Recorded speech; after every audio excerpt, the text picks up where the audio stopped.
Hi, I'm Gloria J with Action Speaks, reading articles, segments, excerpts from our Action Speaks Black Community newspaper.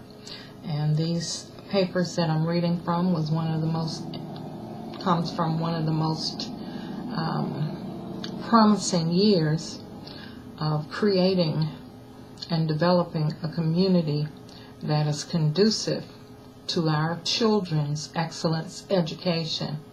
So these years were between 1980, 1983 was the highlighted year, and that's where I'm going to be reading from today. Our last two segments or parts were taken from the Black community. Well, keep your eyes open. The Black community joins together for positive actions to fight against crime. And today I'll be reading to you some of the articles again from our Action Speaks newspaper. And these segments, excerpts, as you see, the front cover of Action Speaks, September 1983. Keep your eyes open. And the segments that we will be taking and reading today is coming from the inside cover, Crime, the Big Issue. The first thing we need to find out once we've created a unity against the crime is what is crime and how big is the issue in our community. Crime, the big issue. Crime. Where does it begin? The Bible tells us that we are born in sin and shaped in iniquity. And I want to do a little elaboration on that today. Is that from that, as a history, we take away everybody's born a sinner, But that is, as I began to read more of the Bible and research, I found out that that is not what's stated here. It says born in sin and shaped in iniquity. Means that we're born into a world that's full of sin. Yet, as a babe, we are blameless and we know nothing. And everything has to either be acquired knowledge or inherited from our own birthrights. So today I want to share with you that born in sin and shaped in iniquity means we come into this world that's full of sin. Yes, sinners, people who have taken on the skirts of our society, some good, some bad. But we are not born sinners. So that's the first thing I want to correct from this article. Though I wrote it, it was in ignorance, and a statement made by listening to others in the past, and even now today. You hear people claim wherever they stand on the pedestal or in the yard, claiming that we're born sinners. We're not born sinners. We are born gifted and talented. We are born in the image of God. That is the truth. In the image of God, and that is the Bible. We're not born selfish. Selfishness is learned. Selfishness is taught or achieved through those that are around us as we develop. Anyone can be selfish. And anyone can be selfish. It depends upon the developmental stages that are at hand. Crime is an act that is believed to be socially harmful by a group that has power to enforce its beliefs and that provides negative sanctions to be applied to persons who commit these acts, according to Eric Oatman's belief. Any human being is capable of committing a criminal act, but some don't. Whether the act be a stolen cookie or a harsh, cold-hearted murder, selfishness is the base, as it is learned. Genevieve Blunt sat on the commission appointed by former President Lyndon Baines Johnson in 1965 to research crime in our free society. After the study was completed, the Commissioner Blunt made these additional views. Godlessness as a basic cause of crime and religion as a basic cure. This society in which we live is underlaid by the Judeo-Christian culture. Every American boy or girl at one time was taught the 10 Commandments and several passages from Psalms and Proverbs as guidelines.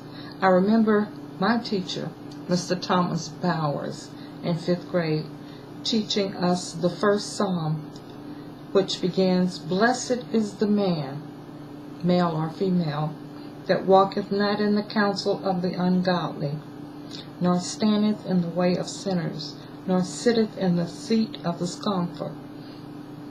But his delight is in the law of the Lord, and in his law doth he meditate day and night.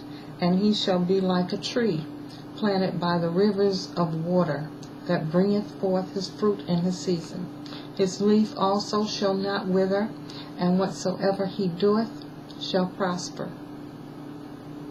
Unquote. Perhaps the person that translated the scripture meant this specifically for the male, but God had a general human purpose in mind, and the children that I remember as friends picked up the general purpose, whether consciously or subconsciously, that scripture as a positive guideline. It simply says, crime doesn't pay, so don't follow the evil voice wherever it comes from. Avoid constant company with thieves, etc. You may get accused as he or she. Take out no time to hear his or her reasons for doing what they are doing. For there is no excuse for sin. Your desires and wants are clean and good and positive. Don't allow your mind to convert to selfish motivation of negativeness. Now, the teaching has reversed. The television glorifies thieves and evil doers, which the churches, homes, or schools can't combat with positive teaching. Can't combat with positive teaching from the Bible. Who will plant in the minds of the younger generations the positive guidelines of godliness? Because of the first sin, the seed of godliness was pushed in the background of our very being and must be cultivated and nourished for growth and progression. The nourishment must overcome the loud voice of self, which rings in each inner ear and say nothing good and consider it but selfishness. Crime, it was brought to the forefront of human beings, and only godliness can evaluate it and remove its acceptance of it from our very being. And we must trust in God as being our inner strength to remove any criminal thoughts that we may have. But we are not born sinners. We're not born criminals. It is achieved during the development, and we can overcome. The next article or reading will be Crime, Where Does It End? And this is all about teaching one to convert emotions.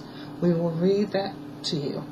It began with man's acceptance and will end with man's resistance. Parents, teachers, and ministers are in the position where true dedication once was